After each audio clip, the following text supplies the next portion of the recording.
Assalamualaikum warahmatullahi wabarakatuh. Shalom, Om Swastiastu, Namo Buddhaya, Salam Kebajikan. Perkenalkan, nama saya Safira Indah Nuryadin dengan NIM 2488-2011-10131 dari kelas B semester 2. Di sini saya akan menjelaskan tentang anatomi integumen, mata dan THT atau telinga, hidung, dan tenggorokan. Di sini saya akan menjelaskan tentang anatomi integumen. Anatomi integumen sendiri yaitu kulit eh, organ terbesar pada tubuh kita. Pada bagian kulit, di bagian atas ada epidermis. Epidermis ini adalah kulit bagian luar penghalang terhadap yang berfungsi sebagai penghalang terhadap mikroorganisme, bahan kimia ataupun radiasi UV ataupun bahaya-bahaya di luar. Lalu ada Stratum corneum yang berfungsi sebagai pelindung terhadap gesekan, anti dehidrasi, serta melindungi lapisan di bagian bawahnya, atau dermis. Lalu ada stratum lucidum yang memberikan perlindungan tambahan di area yang sering mengalami tekanan. Lalu ada stratum granulosa berperan sebagai pembentukan keratin atau rambut. Lalu ada stratum spinosum memberikan kekuatan struktural pada kulit. Lalu ada stratum basal berfungsi sebagai regenerasi sel epidermis. Lalu ada rambut pada kulit kita sebagai pengatur suhu tubuh dan persepsi sensorik. Lalu ada pori-pori pada bagian luar kulit di sekitar rambut berfungsi sebagai pengatur suhu tubuh juga dan sebagai ekskresi limbah, yaitu keringat. Lalu ada bagian dermis. Dermis memberikan kekuatan dan elastisitas kulit. Lalu ada jaringan saraf. Jaringan saraf bertanggung jawab atas persepsi sensasi seperti sentuhan, nyeri, dan suhu atau sensorik. Lalu ada kelenjar minyak. Kelenjar, min- kelenjar minyak ini menghasilkan sebum atau minyak yang berfungsi untuk melembabkan kulit dan rambut rambut pada kulit. Lalu ada juga kelenjar keringat yang menghasilkan keringat yang membantu dalam pengaturan suhu tubuh dan ekskresi produk limbah yang akan dikeluarkan melalui pori-pori. Lalu ada akar rambut. Akar rambut sendiri memberikan nutrisi kepada rambut dari pembuluh darah di sekitarnya. Lalu ada hipodermis di bagian bawah, yaitu lapisan terdalam sebagai penyimpan energi, insulasi, dan bantalan bagian organ tubuh. Lalu ada jaringan adiposa sebagai penyimpan energi dalam bentuk lemak, menjaga suhu tubuh dan melindungi organ di dalam bagian dalam dari benturan. Lalu ada vena yang berfungsi sebagai membawa darah terdeoksigenasi kembali ke jantung. Lalu ada juga pembuluh arteri yang menyuplai oksigen dan nutrisi melalui pori-pori. Lalu di bagian Lalu lanjut di bagian telinga ada auricula yang berfungsi sebagai selanjutnya lanjut ke bagian THT atau telinga yaitu auricula atau daun telinga atau bagian luar telinga yang menangkap gelombang suara. Lalu ada meatus actus externus sebagai saluran telinga luar yang mengarah ke gendang telinga. Lalu ada membran timpanik yaitu gendang telinga gen- yaitu gendang telinga yang bergetar saat menerima gelombang suara dan mengirimkan getaran ke tulang telinga tengah. Lalu ada tuba auditiva sebagai saluran yang menghubungkan telinga tengah dengan nasofaring untuk mengatur tekanan udara dalam telinga. Lalu ada labyrinthus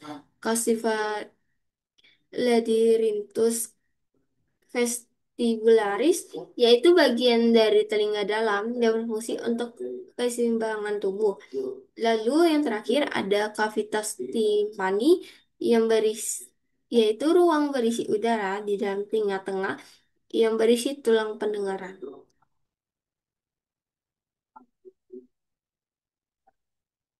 Lalu di bagian hidung ada frontal sinus. Di bagian sini, frontal sinus sendiri memproduksi lendir yang membantu menjaga kelembapan saluran pernapasan dan mengurangi berat berat pada kepala. Lalu ada sphenoid sinus di bagian sini, yaitu ruangan ruangan resonansi suara dan juga untuk meringankan berat tengkorak. Lalu ada sela turisa, struktur tulang yang melindungi kelenjar pituitari dengan yang berperan dalam pengaturan pengaturan berbagai fungsi tubuh seperti hormon. Lalu ada soana, lubang yang menghubungkan rongga hidung ke, ke nasofaring memastikan aliran udara bebas menuju tenggorokan.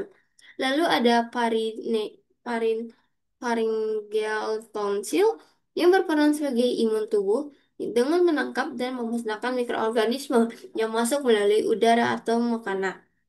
Lalu ada vestibul yang berperan sebagai filter awal untuk udara yang masuk dengan rambut-rambut kecil yang menghalangi debu. Lalu ada anterior naris sebagai pintu masuk utama udara ke dalam saluran pernapasan. Lalu ada interior turbinet yang berfungsi sebagai memanaskan, melembabkan, dan membersihkan udara yang masuk ke dalam rongga hidung. Lalu ada middle turbin yang memfilter dan menghangatkan udara sebelum masuk ke dalam paru-paru. Lalu ada superior turbin yang yang berfungsi sebagai filter dan memanaskan udara serta meningkatkan sensasi penciuman. Lalu ada heart palate membentuk langit-langit mulut dan memungkinkan untuk fungsi pengecap serta membantu dalam pengucapan kata-kata. Lalu ada soft plate yang berfungsi sebagai menutup saluran hidung saat menelan atau berbicara dan memastikan makanan tidak masuk ke dalam hidung. Lalu ada opening of auditory tube, yaitu sebagai penjaga keseimbangan tekanan udara di dalam telinga tengah agar telinga tidak terasa penuh atau sakit atau sering kita sebut dengan mendengung.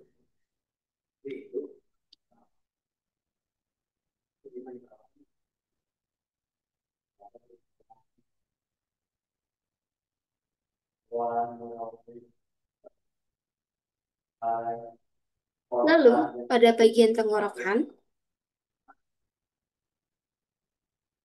ada nasal atau tempat pertama masuknya udara dilapisi oleh selaput lendir dan silia yang berfungsi sebagai menyaring, melembabkan dan menghangatkan udara yang masuk sebelum mencapai saluran napas yang lebih dalam atau paru-paru. Lalu ada paring. Paring terbagi menjadi nasofaring, orofaring, dan langifaring. Laringofaring berfungsi sebagai membantu pengarahan udara menuju laring. Lalu ada laring,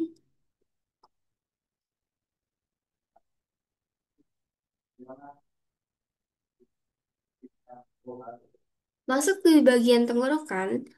Yang pertama ada nasal. Nasal adalah tempat pertama masuknya udara dilapisi oleh selaput lendir dan silia yang berfungsi sebagai penyaring, melembabkan dan menghangatkan udara yang masuk sebelum mencapai saluran napas yang lebih dalam atau paru-paru. Lalu ada paring. Paring dibagi menjadi tiga, yaitu nasofaring atau bagian atas, ovofaring di bagian tengah, lalu ada eh, laring laringofaring atau bagian bawah yang berfungsi membantu mengarahkan udara menuju laring dan makanan menuju eksofagus. Lalu di bawahnya ada laring.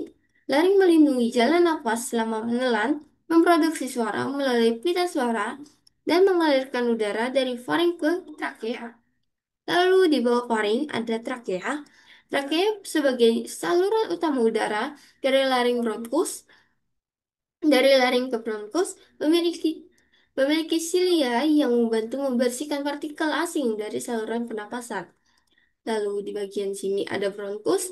Bronkus itu adalah cabang dari trakea yang membawa udara dan mengalirkan udara ke lobus paru.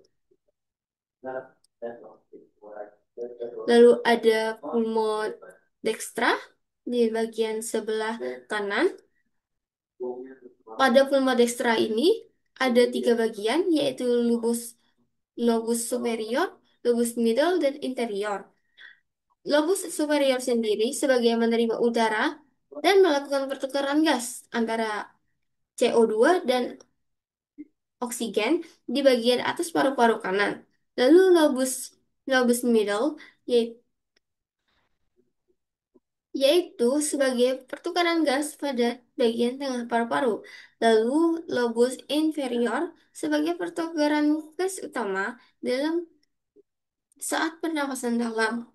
Lalu di sebelah kiri ada pulmosinistrasi yang terdiri dari dua lobus, yaitu lobus superior dan lobus inferior.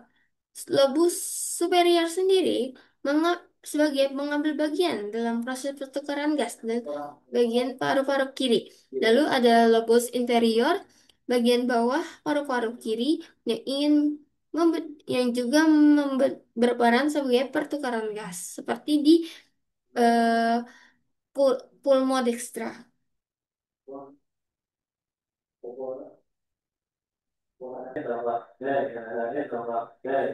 Lalu kita lanjut.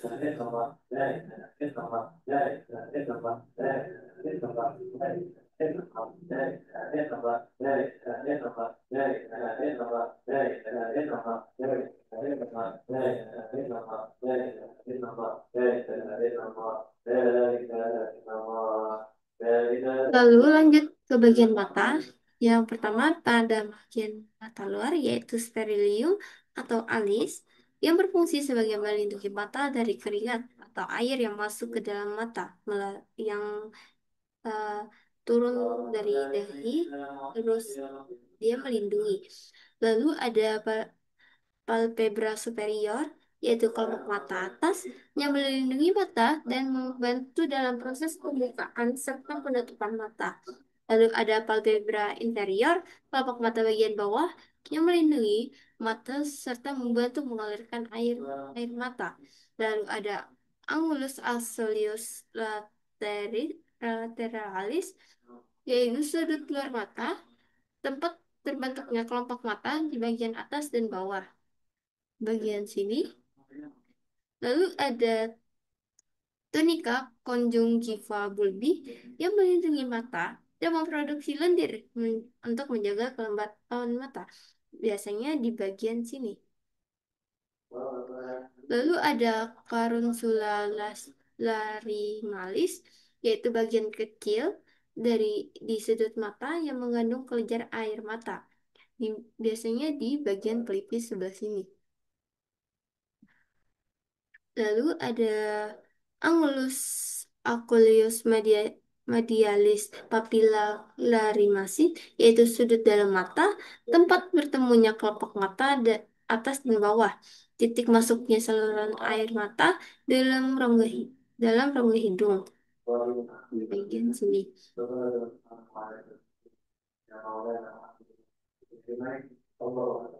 Lalu ada iris, yaitu sebagai mengatur diameter.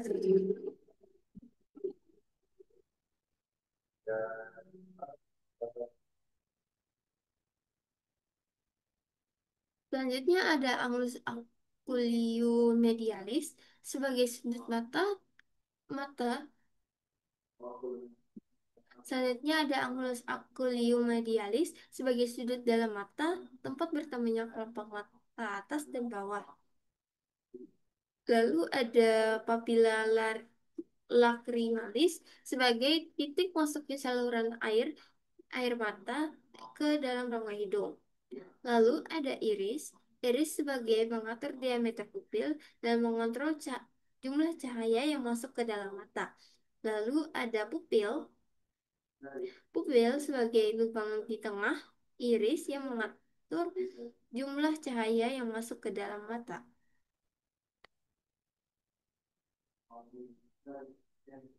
Lalu ada libus ora serrata sebagai area perbatasan antara kornea dan sclera, batas antara retina, retina dan bagian mata lainnya sebagai tempat retina terakhir. Lalu ada selera, selera sebagai bagian putih mata yang memberikan bentuk dan perlindungan pada mata. Lalu ada retina, lapisan sensitif cahaya di mata yang mengubah cahaya menjadi sinyal elektrik yang diteruskan ke otak. Lalu ada koroid, koroid, lapisan pembuluh darah yang terletak di bawah di bagian bawah retina. Koroid, selanjutnya ada koroid, yaitu lapisan pembuluh darah yang terletak di bawah retina, berfungsi untuk memberikan nutrisi pada retina. Lalu ada fovea yang di mana titik sebagai titik di retina, tempat penglihatan paling tajam. Lalu ada vitreous, yaitu cairan gel seperti seperti cairan gel yang mengisi ruangan mata untuk menjaga bentuk bola mata. Lalu ada ciliary body sebagai struktur otot yang mengatur bentuk lensa dan memproduksi cairan mata. Lalu ada fornix, yaitu ruang ruang antar kelopak mata dan bola mata, tempat cairan mata mengalir. Lalu ada lensa yang bertugas sebagai struktur transparan yang membantu memfokuskan cahaya pada retina. Sekian dari saya, sekian terima kasih. Billah bisabil haq, fasibul khairat. Wassalamualaikum warahmatullahi wabarakatuh.